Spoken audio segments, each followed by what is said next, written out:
Hoje a gente vai apresentar o nosso trabalho sobre o uso de anti-inflamatórios não esteroidais no manejo da dor, especialmente em felinos. O grupo ele é composto por mim, João, pela Jordana, pela Giovana, pela Uberlânia e pelo José. Ao longo da apresentação a gente vai abordar os principais conceitos sobre dor crônica e a importância dos AINES na medicina veterinária. Bom, os anti-inflamatórios não esteroidais, ou também conhecido como AINES, eles são hoje os analgésicos mais utilizados na medicina veterinária, principalmente quando a gente fala de dor em gatos, né? Não só em gatos, mas de todos os animais. Eles têm uma base bem sólida de segurança e eficácia. Inclusive, em 2010, a Sociedade Internacional de Medicina Felina, junto com a Associação Americana de Clínicos Felinos, eles publicaram diretrizes sobre o uso prolongado desses medicamentos em felinos, trazendo diversas orientações bem práticas para a rotina clínica do dia a dia do veterinário, né? E de lá para cá surgiram mais estudos e também novos AINES aprovados para uso em gatos. Então, até hoje, esses medicamentos, eles são medicamentos que continuam tendo um papel fundamental, tanto no controle da dor aguda quanto da dor crônica. Agora falando um pouco de dor crônica, o que é a dor crônica, né? Ela é considerada uma dor mal adaptativa, ou seja, ela deixa de ser um mecanismo de proteção e passa a ser prejudicial ao organismo do animal, diferente da dor aguda, né, que tem uma função biológica.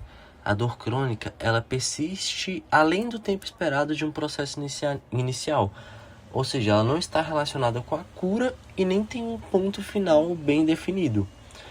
Então, ela pode estar associada a doenças de longa duração, como a doença articular degenerativa ou até a doença periodontal. Mas também pode acontecer sem uma causa primária clara. Nesses casos, a dor crônica ela passa a ser considerada uma doença em si mesma. Olá, meu nome é Giovana e eu vou detalhar o mecanismo de ação dos anti-inflamatórios não esteroidais com um foco especial na fisiologia felina.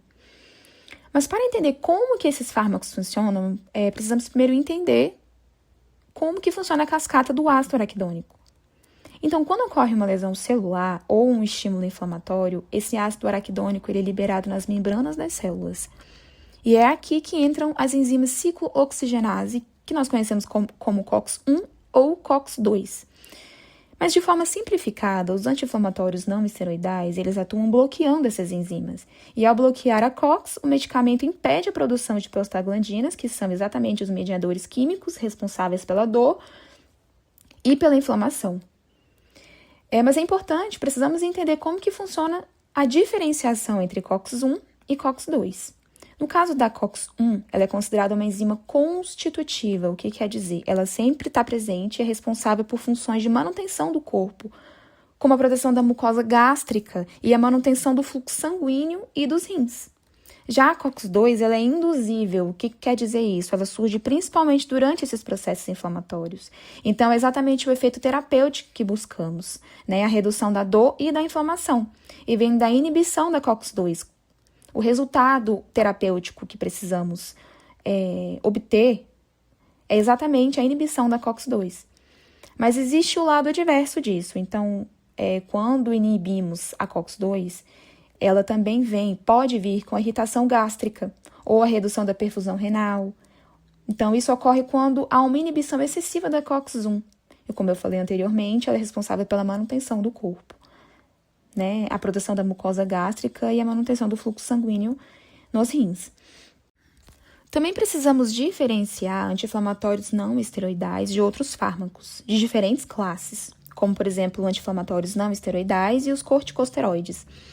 Então, enquanto os anti-inflamatórios não esteroidais eles agem especificamente nas enzimas COX, esses corticosteroides, eles agem mais acima na cascata, eles inibem a fosfolipase A2, e isso vai gerar uma imunossupressão muito mais ampla e mais efeitos sistêmicos naquele paciente.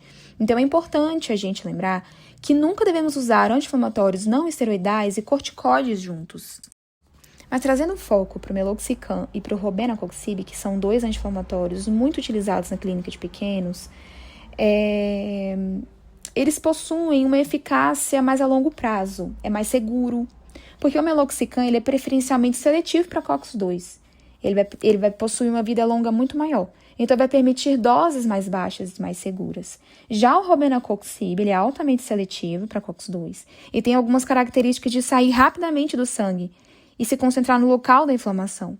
Então, isso vai aumentar bastante a segurança sistêmica desses medicamentos. Então, em resumo, o segredo do sucesso no uso de anti-inflamatórios não esteroidais em gatos é a escolha certa do fármaco, o ajuste da dose para encontrar aquele equilíbrio entre inibir a dor via COX-2 e preservar ao máximo a proteção orgânica da COX-1. E importante lembrar também que em gatos a estabilidade clínica e a hidratação são fundamentais para o sucesso da terapia. Pois bem, agora eu vou falar sobre as principais indicações dos AINES e as doenças associadas ao seu uso. Vamos lá. Os AINES, que são anti-inflamatórios não esteroidais, como dito anteriormente pelos meus colegas, são utilizados principalmente no controle da dor e das inflamações, sendo uma prática na clínica veterinária muito importante, pois eles são amplamente indicados em casos de doenças articular degenerativa, como por exemplo a osteoartrite, que é uma das principais causas de dor crônica em animais. E nesses casos, os AINES ajudam a reduzir as inflamações das articulações e melhora a qualidade de vida do paciente. Os AINES também são utilizados em doenças do trato urinário dos felinos, como por exemplo a cistite idiopática felina, onde eles vão auxiliar no controle da dor e da inflamação da bexiga. Além disso, os AINES também eles podem ser indicados em doenças orais, como gengivites, periodontites, né, contribuindo assim para o alívio da dor e o processo também inflamatório, né? Bom, outras indicações que pode ser citada também inclui doenças como, por exemplo, dermatológicas, gastrointestinais, urogenitais, renais, além de algumas situações, por exemplo, como trauma e também pós-operatório, onde há também dor e inflamações associadas. Os AINES também, eles podem ser utilizados em alguns casos de dor neuropáticas. Embora não seja a primeira escolha, é uma dor pós-cirúrgica, né? Então, sendo fundamentais, tipo, no manejo analgésico em si, né? De forma geral, os AINES, eles são muito importantes no tratamento das inflamações crônicas, né? Então, pelo que nós temos visto aí, já que as inflamações é o principal alvo dessa dose, no caso desse medicamento. Então, resumindo, ou seja, por fim, é importante lembrar que a dor crônica pode ser diversas causas, né? Então, são diversas causas. No uso de AINES devem sempre ser, e o uso dos AINES devem, tipo assim, sempre ser avaliados de acordo com cada situação clínica. Então, a situação clínica que vai dizer sobre o uso dos AINES. Bom, os anti-inflamatórios não esteroidais, eles também podem ser usados além dessa função de anti-inflamatório de fato e usados ali no tratamento de processos neoplásicos, tanto como tratamento adjuvante ou nos cuidados paliativos.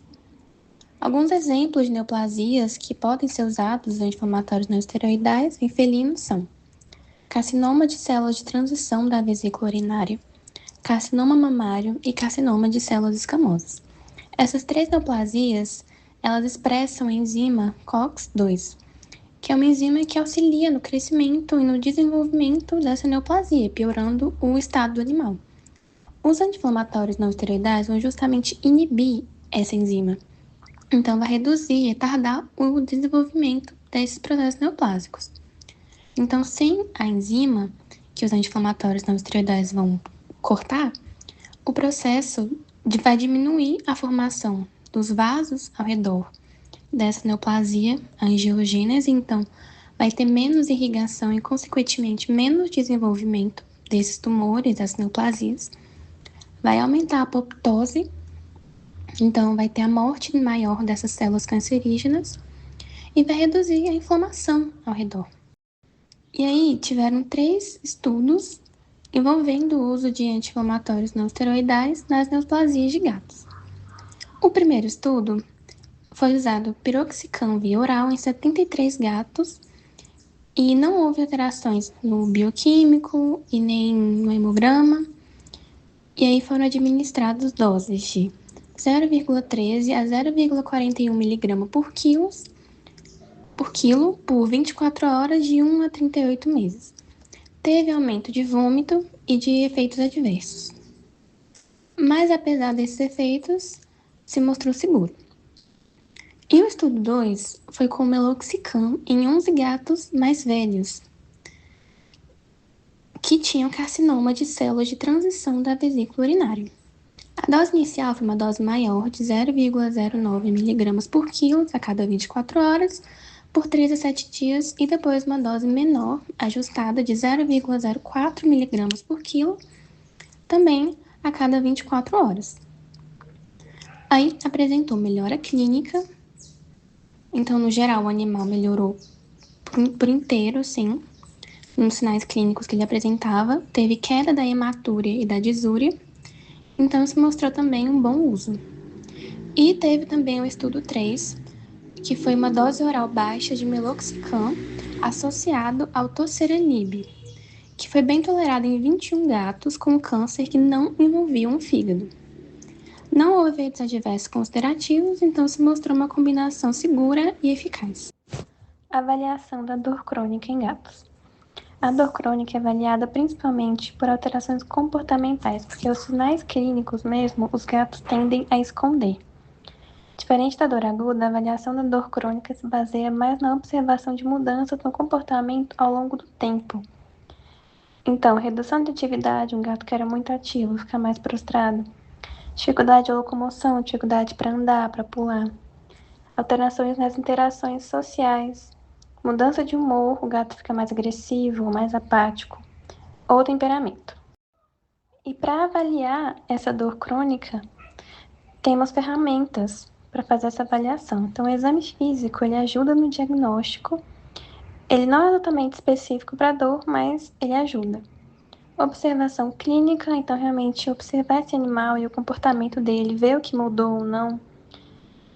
Fazer vídeos para mandar para o veterinário, para ele conseguir acompanhar sempre quando tiver algo diferente. Fazer vários questionários para esse tutor, para realmente conseguir identificar o que mudou e o que pode indicar uma dor crônica. Então, agora a gente vai falar um pouco sobre a terapia prolongada e o monitoramento, né? E a gente começa por onde, gente? Pelo manejo. Por quê? Porque o manejo da dor crônica em gatos, ela baseia-se principalmente em uma abordagem multimodal, né? O que isso quer dizer? Que é uma combinação de diferentes estratégias terapêuticas para atingir múltiplos mecanismos da dor, né? Isso ocorre porque a dor crônica raramente tem uma única origem ou uma única fisiopatologia, né? Assim, o tratamento não deve se limitar apenas a fármacos, né, a medicamentos, mas ele também deve incluir modificações ambientais, redução de estresse, ajustes nutricionais, terapias complementares como fisioterapia, acupuntura, né? O laser também é um grande aliado nesse momento.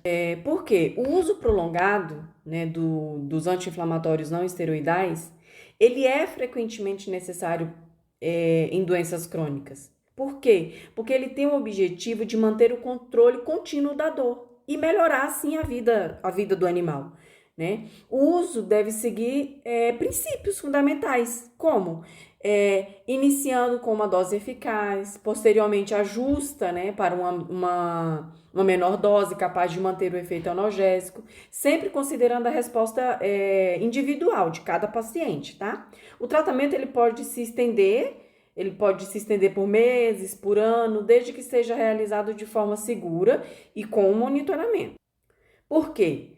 O monitoramento é uma parte essencial no tratamento e deve ocorrer tanto antes quanto durante o uso prolongado desse tipo de medicamento, do anti-inflamatório não esteroidário.